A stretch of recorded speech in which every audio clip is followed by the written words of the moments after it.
Good morning po sa inyo. Hallelujah at welcome po sa ating pong daily vlogging. Ito po ay pagpapatuloy po ng ating pong topic, God's way is the best. So this is the part 2 po, no? So sabi ng Psalms 37 verse 5, commit your ways to the Lord, trust also in Him, and He shall bring it to pass. So kahapon po napag-aralan po natin na we should surrender everything kay Lord. Baguhin po natin yung ating per day po na ginagawa na kung saan tayo po ay ginagawa po muna natin kasi lahat ng bagay bago ang Panginoon. So, nakasanayan po ng tao po kasi yan. Pero dahil po ang gusto ng Panginoon sa atin, patuto tayo maging dependent sa Kanya. So, kailangan po natin muna per day basis po, it is a decision po natin. It is our choice na dapat surrender na natin kaagad yung buong araw natin kay Lord. Dahil pag hindi, gagawin natin ito sa sarili nating lakas, di ba? At ang susunod naman po dyan, magtiwala.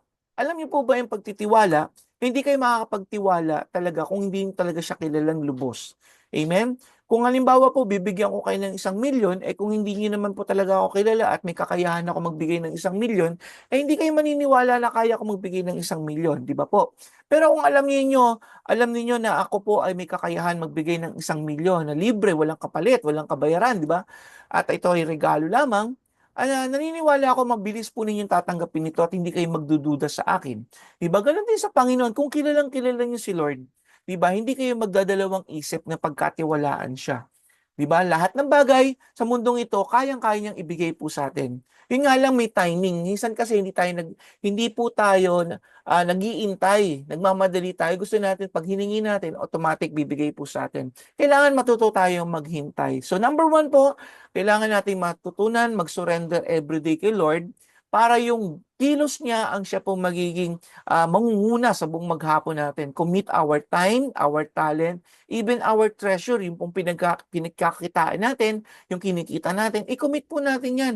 Huwag niyo pong hayaan, di ba, na ihuli, lalo na po kung sa pagbibigay po, yung ating tithing po, no? Minsan, ang mga mananampalataya, ang ginagawa po nila, kulelat na yung ating tithing pag na may natira na lang doon sa budget po nila. Hindi po, dapat number one, pagkasweldo natin talaga, ibigay na natin kaagad yung tithes natin. Isubi na natin. I-set aside na natin kaagad yung ating pong tithing. So, yan po yung mga practical points po na binibigay sa atin ng Panginoon para ma-encourage tayo na tayo po ay maging dependent kay Lord. So, yung pagtitiwala nga po, hallelujah, kailangan to body, soul, and spirit. At pag nangyari po yan, ibig sabihin, you truly trust God, di ba? So lahat ng bagay na to kailangan, ibig sabihin, lahat ng bagay na nandito, si Lord ang bahala sa iyo. So hindi ka na mahihirapan, hindi ka mapapagod, hindi ka ma-overwhelm ng pagod ng trabaho, lahat ay si Lord na ang kikilos.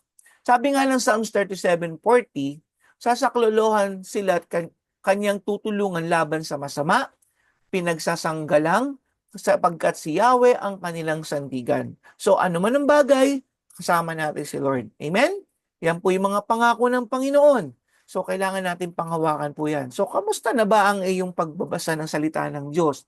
Ito po ba ay nabasa mo lang o talagang pinag-aralan po natin? O kailangan memorizing pa nga po natin? Di ba po? So pag meron tayong ganun, mapapagkatiwalaan niyo talaga si Lord. Kaya nga po maraming mga Kristiyano ay hindi talaga sila lumalago kasi hindi po talaga sila nag-aaral ng salita ng Panginoon. They're just here and they don't apply or obey the Word of God. Kailangan po maging wise po tayo. We must hear the Word of God and obey the Word of God. Ngayon, pag ito po ay nagawa po natin the first two, yung surrender natin lahat kay Lord, pangalawa ay nagtiwala tayo kay Lord, alam niyo po ba na merong reward ang lahat ng yan? Sapagkat ang Diyos ay Diyos ng reward. Diba? Siya po ay naggagantimpala sa kanyang mga anak, talagang yung nagtitiwala sa kanya, yung nagkukumit kay Lord, ay magre-rewardan po tayo ng Panginoon. Kagaya ko po, ako po ay talagang naghihintay lamang ng mga rewards mula sa Diyos. Amen? Sabi nga ng Psalms 37 verse 6, ang kabutihan mo ay magliliwanag katulad ng araw kung tanghaling tapat. Purihin ng Panginoon. So yung kabutihan daw po natin ay yung ginagawa natin pagtitiwala kay Lord, yung pagkilos po natin bilang isang tunay na tagasunod ng Panginoong Hesukristo, ito daw po ay magliliwanag. At ito po ay makikita ng ibang tao. Hallelujah. Kasi nga po, totally committed tayo kay Lord. Sabi nga dun, if you want to follow Christ, di ba? Take up your cross. Ibig sabihin, iwanan mo na lahat. Then follow God. Di ba?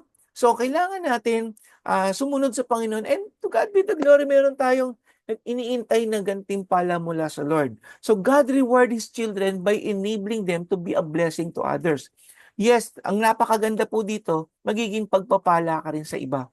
Hindi lang para sa iyo yung mga blessing mo, kung hindi para din sa iba. Nang sa ganon, makita din nila yung nakita mo, yung maranasan din nila yung naranasan mo kay Lord. Kaya magiging influencer ka.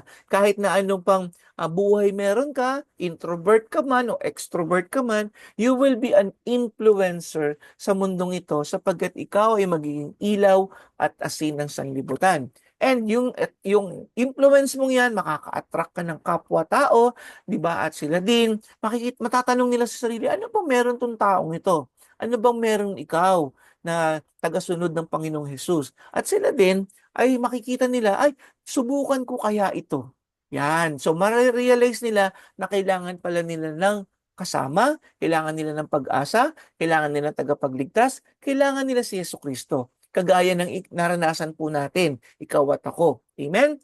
So God's way is the best way. Hallelujah. He is not only rewarding the faithful, He only not rewards the faithful in this life, but rewards also to the next life po natin. Can you imagine, double anointing, double reward, meron ka ng blessing dito sa lupa, meron ka pang blessing sa susunod nating buhay. Purihin ng Panginoon, sabi nga ng Revelation 22:12, sinabi ng Panginoong Jesus, makinig kayo, darating na ako.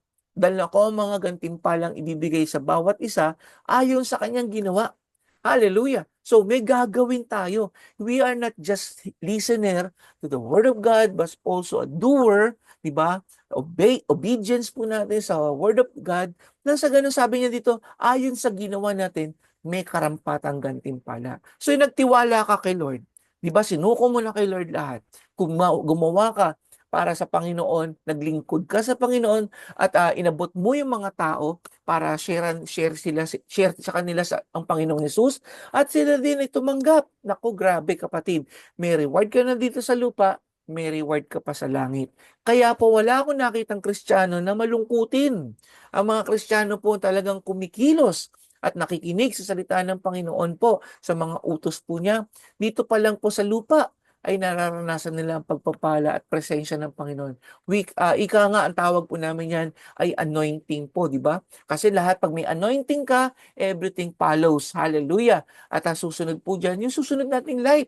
Sabi nga ng Panginoon doon, pupunta ako sa Ama, doon sa aking sa tahanan ng aking Ama, maraming silid at ipaghahanda ko kayo. Kaya ang ating pong Panginoon ay kumikilos po. Even until now po, gumagawa po siya doon sa kalangitan. Pinagpipray niya tayo at hindi pa nga raw po tapos yung ating tahanan sa langit. Pero pag natapos po lahat na yan, babalik ang Panginoon dito. At sabi niya, darating ako at dala ko ang gantimpalang ibibigay sa bawat isa sa inyo.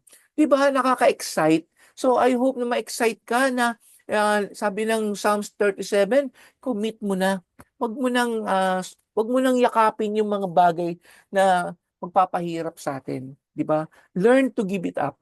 So give it up, surrender mo yan kay Lord, pasuko mo na kay Lord yan, huwag mo nang bitbitin yan, at ano man ginagawa mo rito, maliit man o malaking bagay yan, pag si Lord ang kasama mong kumikilos dyan, magiging maalwan, magaan ang iyong buhay pananampalataya.